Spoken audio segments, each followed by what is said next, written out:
Hi everyone. Previously we have talked about the digestion and absorption in buccal cavity.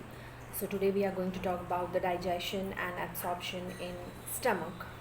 Again, it is very important as it can be asked in exams in 5 marks or 10 marks question separately as a digestion in stomach, or you should have to write down the whole digestion process. Okay, fine, let's start. As we know that in stomach there are different layers on the wall of the stomach or the alimentary canal, we can say, like mucosa, submucosa, and there are total four types of different layers. So in this layer, mucosa is having gastric glands, which is responsible for the synthesis of the gastric juice, and that gastric juice have some enzymes that helps in breakdown of the proteins. So it means that stomach is mainly responsible for the digestion of protein. Now moving forward, gastric glands are having three types of cells. First is the mucous neck cell, then there is peptic cells or chief cells, and there is third one is the parietal cell or auxenting cells, you can say. So first we'll talk about the mucous neck cells. So mucous neck cell secretes mucus.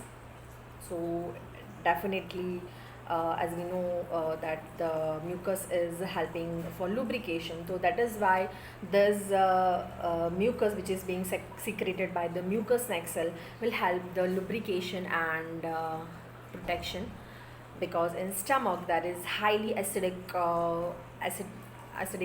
hydrochloric acid, which is also known as HCl, which is present and which may damage the wall of the stomach, but it does not do so because they have mucus as well as some sort of bicarbonates.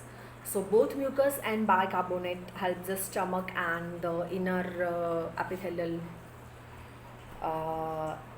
layer to protect itself from hydrochloric acid, which is acidic. So we have talked about the mucous neck cell. Now the second cells which are present in gastric gland are peptic cells or chief cells. So these peptic cells or chief cells are secreting pepsinogens. So these pepsinogens are the proenzymes.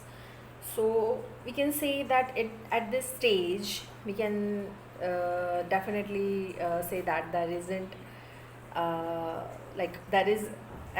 this pepsinogen is inactive because it is proenzyme.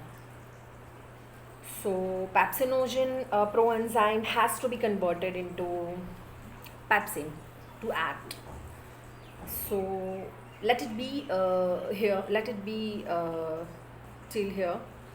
Now we'll talk about the third cells. The third cells which are present in the gastric glands, and the third cells are auxenting cells, or we can say parietal cells. So these auxenting cells or parietal cells secretes two type of things. First is the HCl, which is hydrochloric acid, and the second is intrinsic factors. Now this intrinsic factors is responsible for the absorption of vitamin B12. And if you are talking about the hydrochloric acid, then hydrochloric acid is works on pepsinogen, and when pepsinogen proenzyme gets exposed to hydrochloric acid, it is being converted into pepsin enzyme. Now this pepsin converts the complex proteins which are the polymers of amino acids into proteoses and peptones, which are also known as peptides, which has optimum pH of 1.8 because the hydrochloric acid is having the pH of 1.8. So now if we are talking about the basic things that food is being stored in stomach for 4 to 5 hours. the food which comes through peristalsis movement in the stomach, and gastric juice is being mixed with this food by the churning process of the walls of stomach. And after that, this mixed product, like mixed product, if I'm talking, then it is hydrochloric acid and the food, then it is called the cat. So this was the basic thing. Now the gastric juice is having small amount of lipases also, so which break down the lipids also. So we can say that they digest fat. So this way in stomach, the mainly digestion of protein occurs, and at the same time some sort of or some amount of lipid is also digested. So this was about the digestion process in stomach, and it is very so I have tried to explain it in a very simple way. So that was it. If you are having any query regarding it, let me know. Thank you.